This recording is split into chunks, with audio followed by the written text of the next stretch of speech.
Hey guys, today I'm going to show you how to use a TeamViewer application if you need to take over someone's computer to help and do remote controlling. For this matter, you need to have this application in both computer. I will put a link for the free version of this application in the description.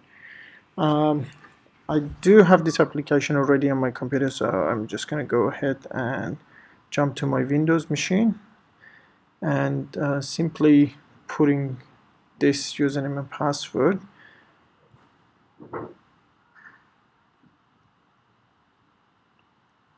There it is. And obviously asking for the password, and here I am.